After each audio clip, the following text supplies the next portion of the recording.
which is into actuarial science. Now, a very, very different one from what we've discussed so far. Actuarial science is a very different career. In my experience, when I speak to students and parents, not many know about it. So I'm just trying to locate our guest speaker. Sonam, can you just switch on your video so that I can add you to the spotlight? Yes, there you are.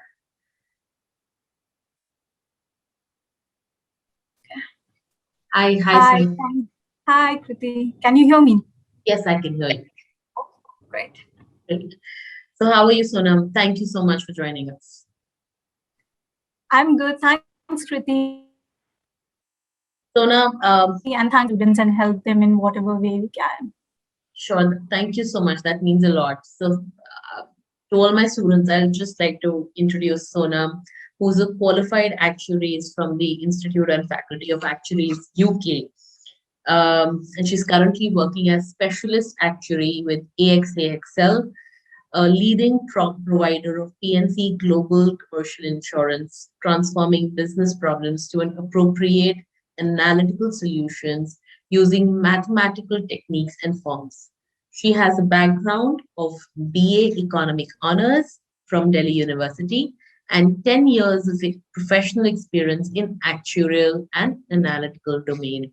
A very warm welcome to you, Sonal. And Thanks, Kriti.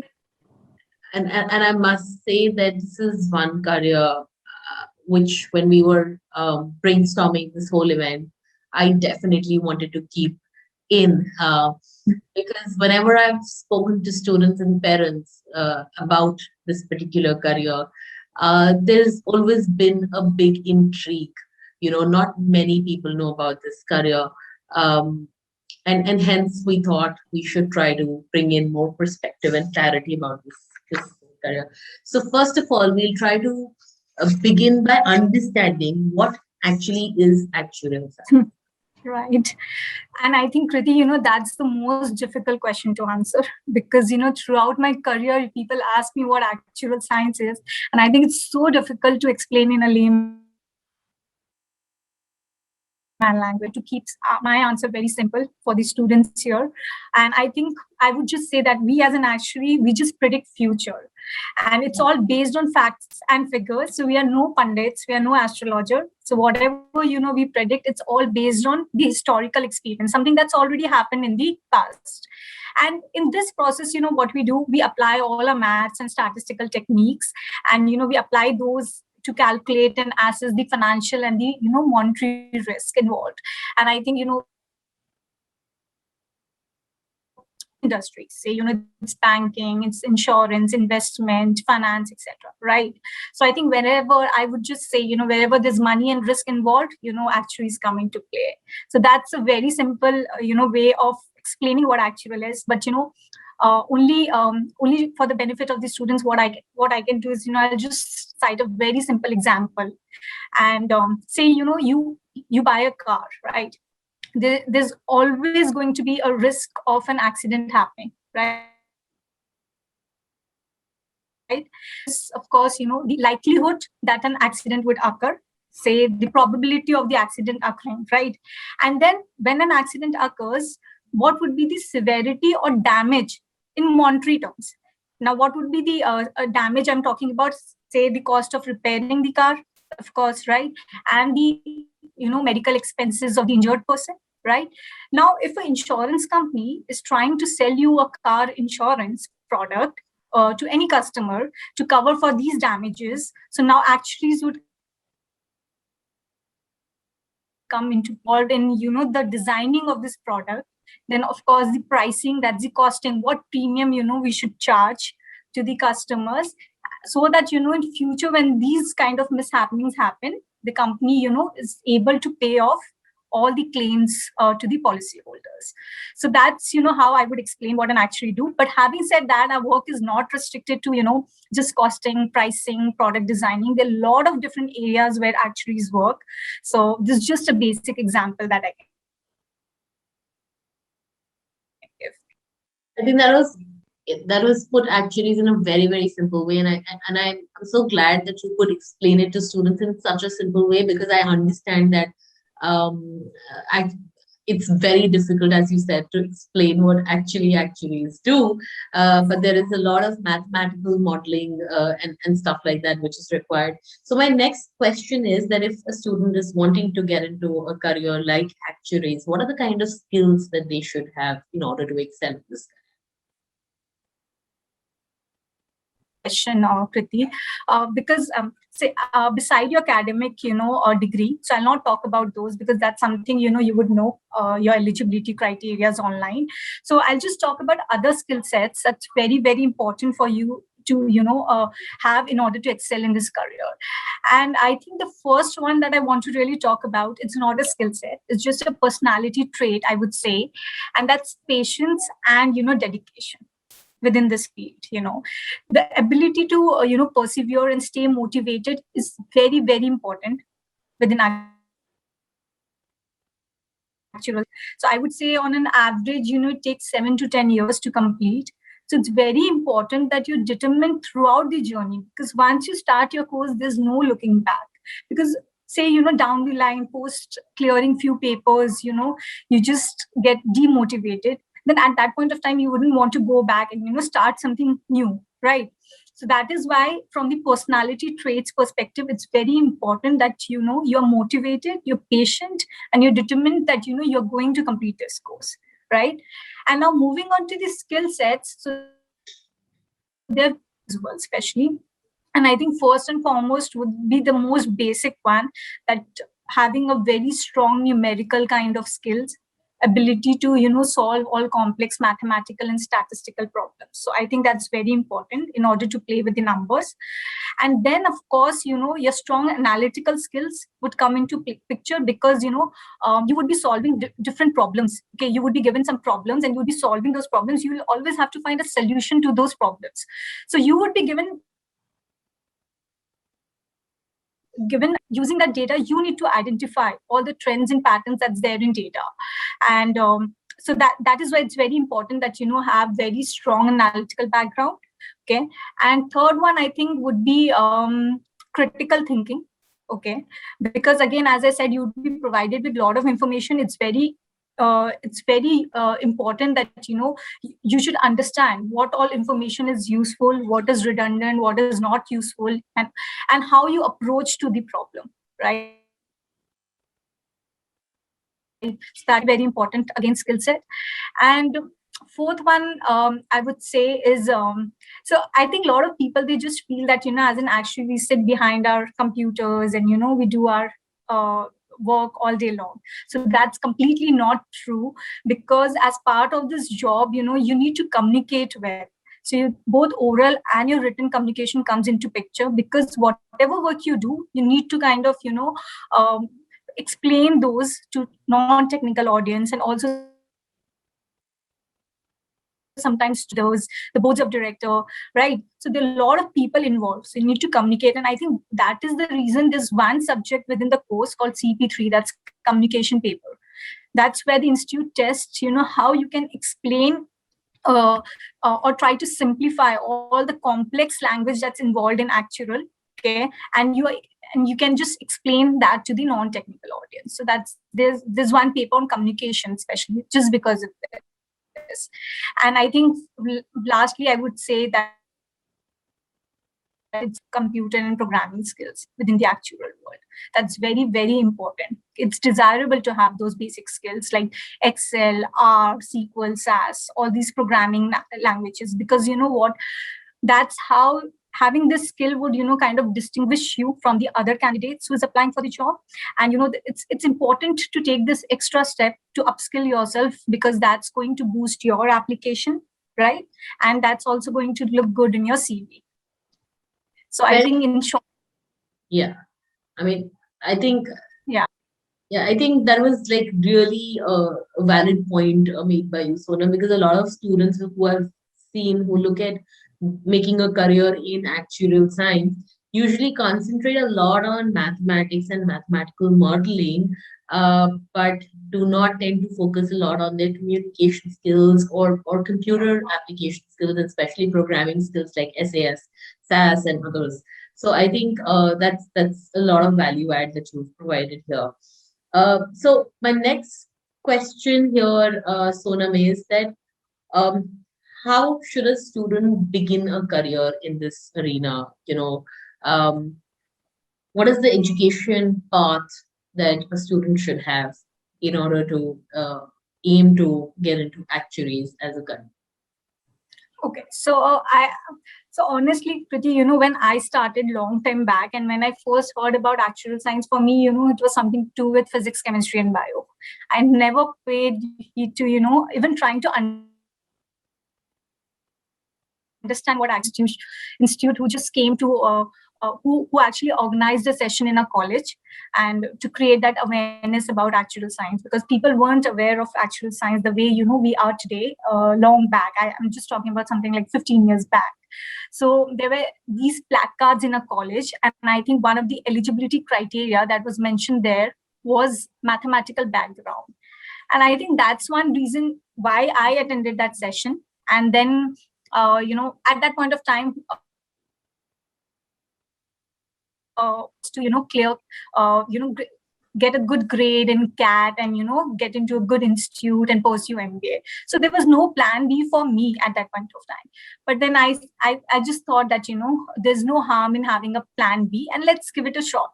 And I think now these days you have to clear the actual common entrance exam to become a student of the Institute of Actuaries India.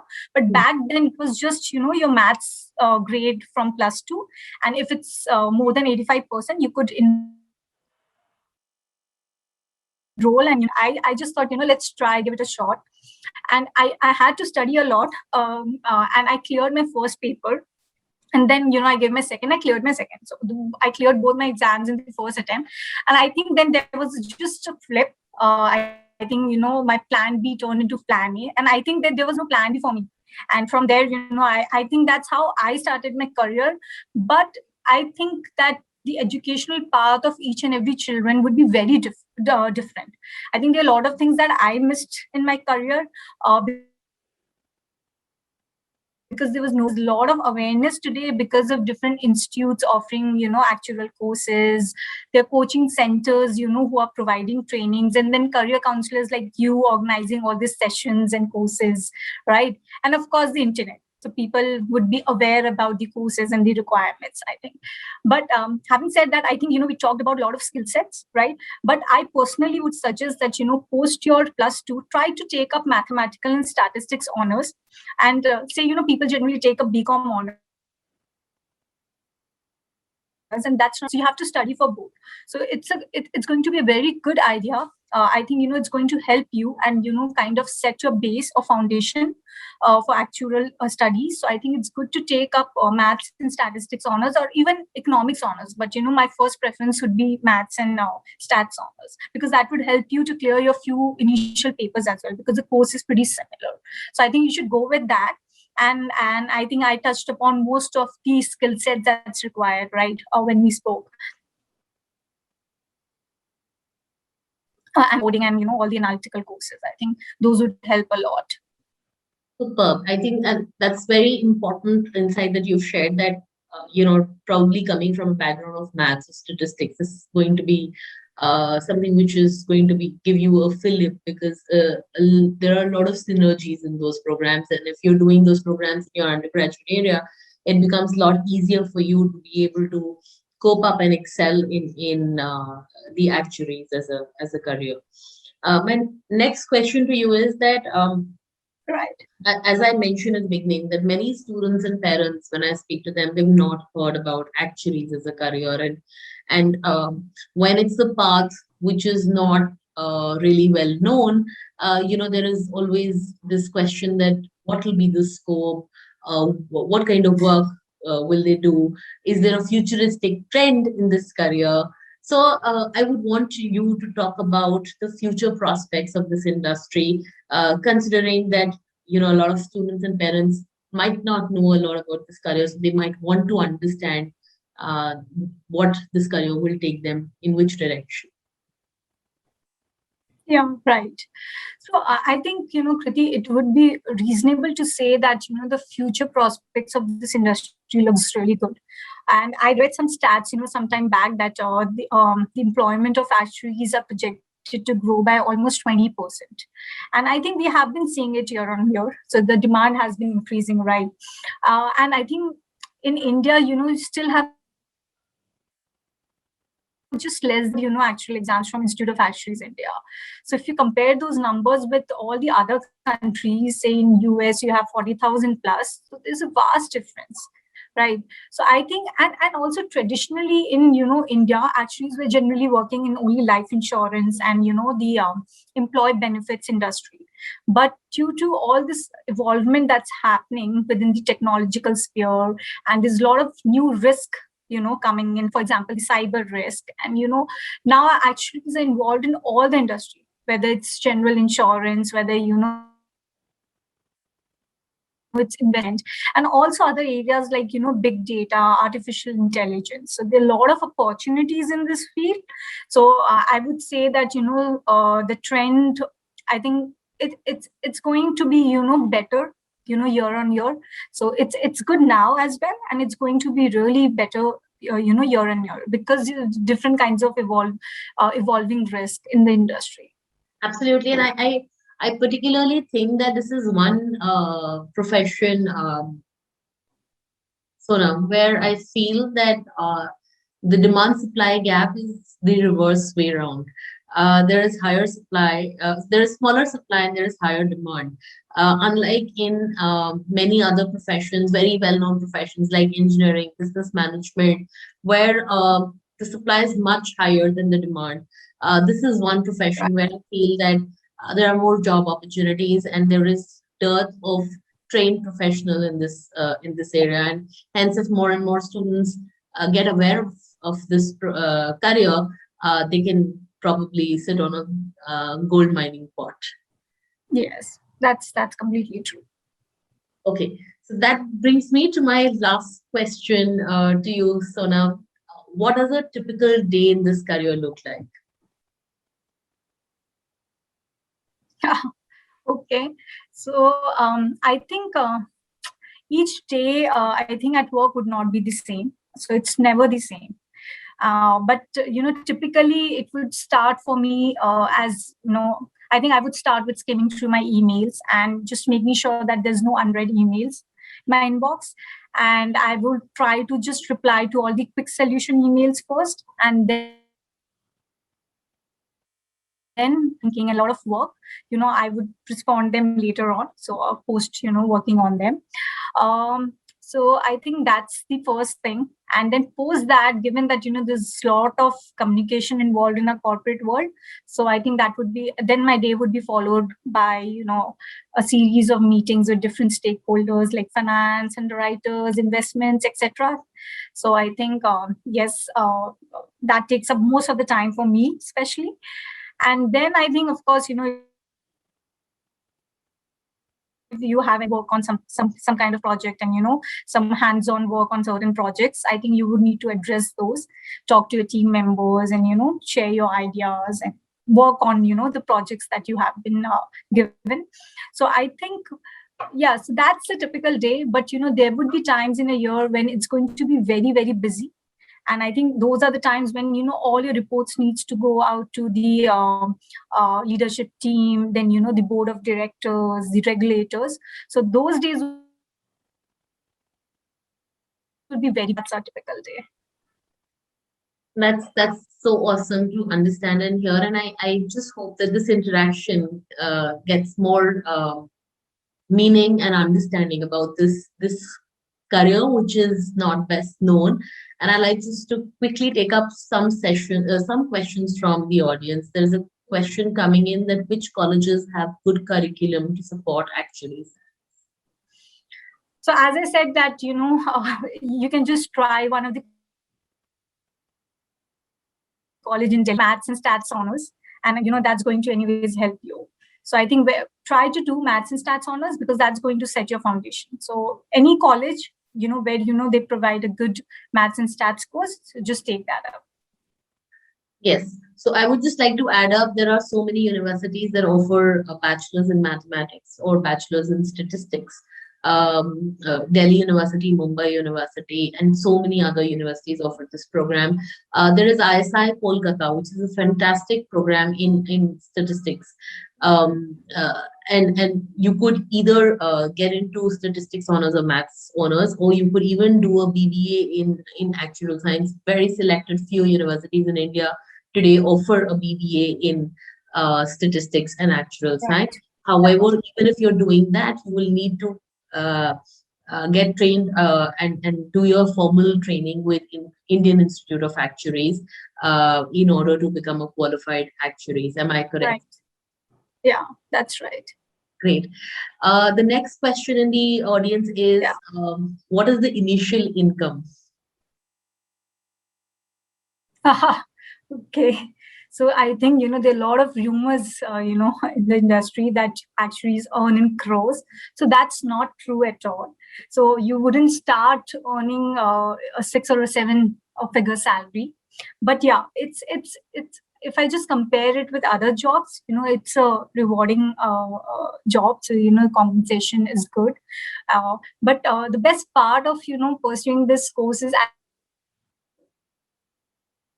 as I said, if post your graduation, if you have all the skill sets and if you've cleared, say minimum 4 or 5 papers or say 6 papers, so you tend to get a job, and you start working. So, and you just start working at that point of time and start earning. So I think these days, when you are just a fresher out of college, I think most of the companies would provide a basic salary of say 6 to 7 lakh per annum.